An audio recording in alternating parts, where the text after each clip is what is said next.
আসসালামু আলাইকুম। Agriculture news চ্যানেলের নতুন একটা পর্বে সবাইকে স্বাগত জানাচ্ছি। আমি ডক্টর বায়েজিদ মোড়ল। দর্শক, যতবার আমরা এগ্রিকালচার সম্পর্কিত নতুন কোনো ভিডিও করি ততবারই একজন করে নতুন উদ্যোক্তা তৈরি হয়। এই নতুন উদ্যোক্তা তৈরি হয় একজন সফল খামারিকে দেখে। যারা ব্যর্থ খামারি তাদের নিয়ে আমরা প্রোগ্রাম করি না, প্রতিবেদন তৈরি করি না। বেশিরভাগ ভিডিও থাকে খামারের সফলতার গল্প নিয়ে। যারা সফলতা পান না তাদেরকে নিয়ে কোনো প্রোগ্রাম হয় না, কারণ ব্যর্থতার গল্প মানুষ শুনতে চায় না। কী কারণে ব্যর্থ হয় মানুষ, সেটা মানুষ বলতে চায় না, ভিডিওটাও ভাইরাল হয় না। আমি ঠিক করেছি, আমার ভিডিও ভাইরাল হোক আর না হোক, মানুষ দেখুক আর নাই দেখুক, এখন থেকে একজন সফল খামারি দেখানোর পাশাপাশি তাদের চ্যালেঞ্জগুলো আপনাদের সামনে তুলে ধরবো। একজন সফল খামারি কি রাতারাতি তৈরি হয়, নাকি একটা প্যাশনের পিছনে নিরলসভাবে সময় দেওয়ার ফলাফল? চলুন আজকে জানাবো বায়োমেন রেঞ্জের উদ্যোক্তা দুজন মানুষ, কৃষিবিদ AKM সাইদ সারোয়ার ও উদ্ভিদবিদ জাকিয়া সারোয়ার, কীভাবে তাদের প্যাশনকে প্রফেশন বানানোর জন্য বছরের পর বছর ধরে সময় দিয়ে যাচ্ছেন এবং এখন কি অবস্থায় আছেন। এটা টাঙ্গাইল জেলা ঘাটাইল উপজেলার সাগরদিঘি এলাকার লক্ষিন্দর ইউনিয়নের তালতলা গ্রাম। বায়োমেন রেঞ্জ কীভাবে তৈরি হলো এবং তাদের সফলতার পিছনে যিনি একদম জন্মলগ্ন থেকে আছেন, আবু বক্কর সিদ্দিক, বিপুল ভাই। আমরা যে বিপুল ভাই আছেন তার টিম নিয়ে আমরা তাদের সাথে কথা বলবো। তারপর তাদের এই 2026 সালের কুরবানির ঈদের কালেকশনগুলো দেখাবো। বায়োমেন রেঞ্জের শুরুর গল্পটা শুনতে চাই। জি, আমার পিছনে যে সেটটা দেখতে পাচ্ছেন, এটা আমাদের বায়োমেন রেঞ্জের প্রথম সেট। পারিবারিক চাহিদা মেটানোর জন্য আমরা প্রথম 5টি গরু দিয়ে, যেটা ওই সময় কুরবানি ঈদের 7 মাস আগে আমরা কিনতাম, এবং সাথে কিছু সবজি চাষ শুরু করি। 7-8 বছর পর 20-25টা গরু হয়ে যায়। তখন আমরা এই সেটটা আমাদের এইটা হলো দ্বিতীয়। আসলে পেশন থেকে প্রফেশন শুরু হয়ে গেল। যে যখন 4-5টা ছিল তখন এই দেখেন একটা বদ্ধ ঘর, যখন 20-25টা হয়ে গেছে তখনই কিন্তু তাদের ভিতরে কিন্তু টেকনোলজি শুরু হয়ে গেছে, সৌন্দর্য শুরু হয়ে গেছে। এইভাবে 2 বছর পর আমরা সিদ্ধান্ত নিই যে আমাদের এখন বড় পরিসরে শুরু করতে পারি। শেড নির্মাণের পাশাপাশি ঘাসের জমি ক্রয় করেছি, 200 গরু সহজভাবে পালন করতে পারি। 200 গরু তো আমরা ওই শেডে আমরা কিছুক্ষণের মধ্যে যাবো। এখন এই শেডে আপনারা কী করছেন? এখন আমাদের এই শেডে আছে ভেড়া, ছাগল। তো ভেড়া ছাগল গত বর্ষাকালে হঠাৎ করে বেশ কিছু বাচ্চা ছাগল মারা যায়। সেজন্য যে অনুপাতে ছাগলের সংখ্যা বৃদ্ধি পাওয়ার দরকার ছিল ওই অনুপাতে বৃদ্ধি পায়নি। অভিজ্ঞতা থেকে যদি আমরা শিক্ষা নেই তাহলে এই ভুল অভিজ্ঞতাটাই আমরা মনে করি আমাদের জন্য ভালো অভিজ্ঞতা হবে। ছাগল ওরা মারা গেলে ওরা কি আপনাদেরকে কোনো তাদের কী ছিল তখন? না, এটা তো মৃত্যু হইতেই পারে, এবং আমরা প্রথম শুরু করলে যে কোনো ব্যবস্থাপনাতেই একটু ভুল ত্রুটি থাকতে পারে। ওইটা যদি শুধরাইয়া পরবর্তীতে আর এরকম না হয় তাহলে এটা সবার জন্য শিক্ষণীয় বিষয়। ওনারা আমাদেরকে এই জিনিসটাই বলে যে ভুল থেকে শিক্ষা নিতে হবে। ওরা বলছে ওনারা বলছে ভুল থেকে শিক্ষা নিতে হবে। ভুল থেকে শিক্ষা, এটা কিন্তু একটা বড় ধরনের চ্যালেঞ্জ। খামারের মূল গেটে বায়োসিকিউরিটির জন্য পটাশ পানি আছে। এরপর ভিতরে ঢুকছি, চমৎকার সুন্দর পরিবেশ দিয়ে কিন্তু গড়ে উঠেছে এই বায়োমেন রেঞ্জ। আমাদের প্রায় 200 গরু আগামী কুরবানি যখন রেডি আছে। 200 গরু, এটা কিন্তু ছোটোখাটো ব্যাপার না, অনেক বড় ঝুঁকি, অনেক বড় রিস্ক, এবং চমৎকার সুন্দরভাবে তারা কিন্তু এখানে শেড নির্মাণ করেছে। একটা গরু থেকে একটা গরু যথেষ্ট ফাঁকা আছে, অনেক সুন্দর পরিবেশ দিয়েছে। একটা খাবার পাত্র, সাথে একটা পানির পাত্র, এবং গরুর পিছনে দাঁড়ানোর জায়গাটা অনেক সুন্দর এবং অনেক বেশি জায়গা দিয়ে রেখেছে, যাতে একটা গরুর সাথে আর একটা গরু সহজে মারামারি না করে, দুষ্টুমি না করে। পাশাপাশি বায়োসিকিউরিটি এবং যাতে খামারের পরিবেশটা অনেক সুন্দর থাকে, সেই চেষ্টাটা কিন্তু আমরা দেখতে পাচ্ছি এই শেডের অভ্যন্তরে। এবং তাদের ঘাস তারা কিন্তু TMR পদ্ধতিতে গরুকে খাবার দেয়। আবারও বলছি, TMR পদ্ধতিতে তারা গরুকে খাবার দেয়, এবং এটা কিন্তু স্বাস্থ্যসম্মত এবং বিজ্ঞানসম্মত।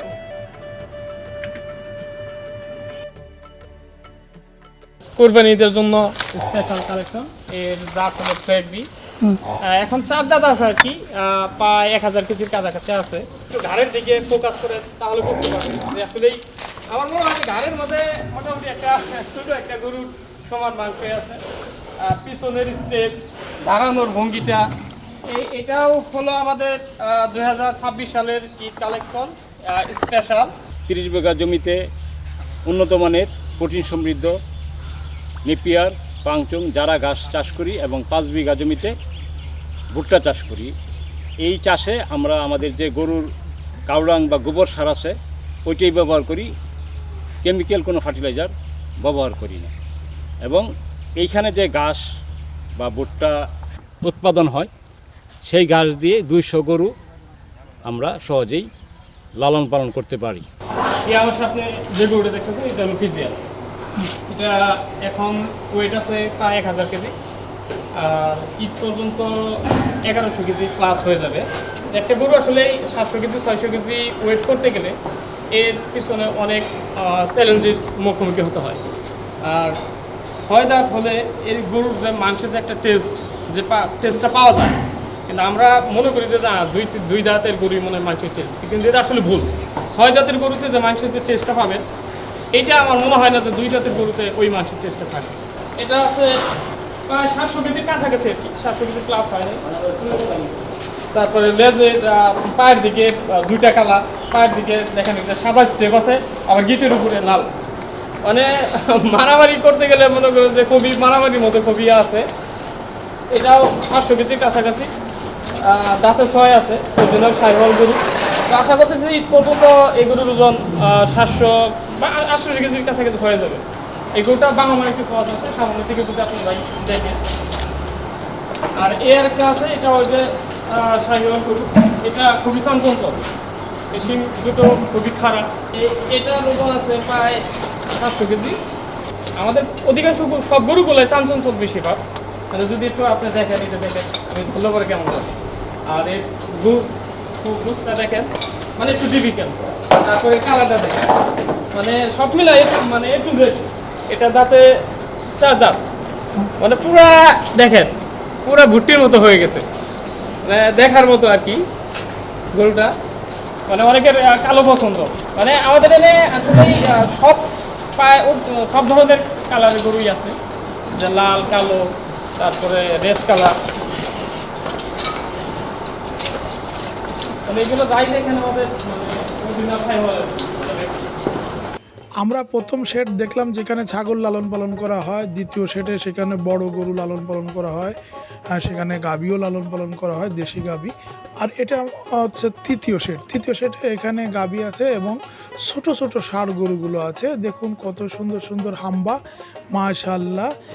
আমরা আগে গরুগুলো একটু দেখি, তারপরে এই গরুগুলো নিয়ে শুনবো যে কেমন দামের গরু, এই গরুগুলোর বৈশিষ্ট্য কী, এবং এই ছোট ছোট গরু লালন পালন করলে কি লাভ হয় না কি অবস্থা।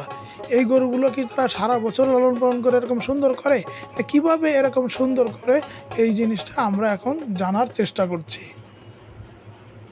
বাইজিৎ ভাই এতক্ষণ তো দেখালাম শাহিওয়াল, দেখাইলাম দেশাল, দেখাইলাম একদম পিওর দেশি। আসলে অনেক ক্রেতা আছে যাদের 1 লাখ 1,20,30,000-এর মধ্যে সামর্থ্যের মধ্যে কোরবানি দেয়। আমরা আসলে সব ধরনের ক্রেতাদের জন্য চেষ্টা করি যে সবাই জানি আমাদের এই বাইমেন্ট রেঞ্জ থেকে সকল রেঞ্জের মানে গরু ক্রয় করতে পারে। এর মধ্যে আমাদের যে এই গরুগুলো হলো একদমই পিওর, একদম 100% খাঁটি পিওর দেশি। এবং যাদের কম বাজেটে কুরবানি দিতে চান তাদের জন্য খুবই উপযোগী হবে। গরুগুলো প্রত্যেকটা গরুর সাইজ এবং সবচেয়ে বড় বৈশিষ্ট্য হলো সবগুলারই চুল আছে। যে আগামীকালকে আমাদের একটা গরু জবাই হবে, এই যে এই গরুটা আগামীকালকে ইনশাল্লাহ জবাই হবে। আমাদের রমজানের ঈদের আগে এরকম 10টা গরু জবাই করার জন্য আমরা সিলেক্ট করেছি, বিভিন্ন ডেট অনুযায়ী জবাই হবে ইনশাল্লাহ।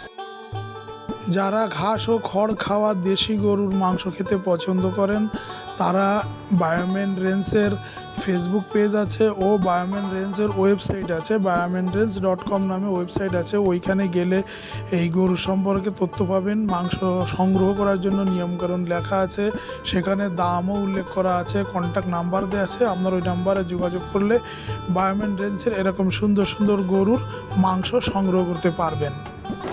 আর আমরা সর্বোচ্চ চেষ্টা করি যে গ্রাহকদের জানি প্রত্যেকটা প্রোডাক্টই তাদের পছন্দের মতো হয়, তারা পেয়ে জানি একটু আনন্দ বোধ করে।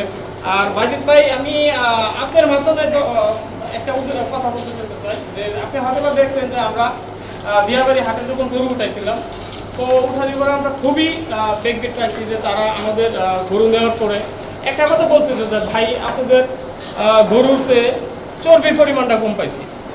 আসলে আমরা ফ্যাট জাতীয় খাবারটা গরুর একটু মানে খুবই কম খাওয়ানোর চেষ্টা করি, কারণ একটা গরু আসলে 6 থেকে 8 দাঁত করতে গেলে ওই গরুটা 4 থেকে 5 বছর রাখতে হয়। আর এতে যদি আমরা ফ্যাট জাতীয় খাবার বেশি খাওয়াই তাহলে গরু জানেন যে গরু স্ট্রোক খাওয়ার সম্ভাবনা থাকে। মাশাআল্লাহ, আলহামদুলিল্লাহ আলহামদুলিল্লাহ আলহামদুলিল্লাহ, অনেক চমৎকার সুন্দর সুন্দর গরু আমার দর্শকরা দেখলো। এখন আপনি বলেন যে আপনার খামারের গরু আমরা কেন কিনবো? জি, ভালো কথা বলেছেন। আমাদের ফার্মের একটা বৈশিষ্ট্য আপনি দেখেন, চারদিকে খোলামেলা পরিবেশ এবং গরুগুলো যেখানে আছে সেটির ভিতরে প্রত্যেকটা গরুর জন্য, প্রত্যেকটা গরুর কমফোর্টের জন্য প্রচুর মানে অনেক জায়গা স্পেস দেওয়া হয়েছে প্রত্যেকটা গরুর জন্য।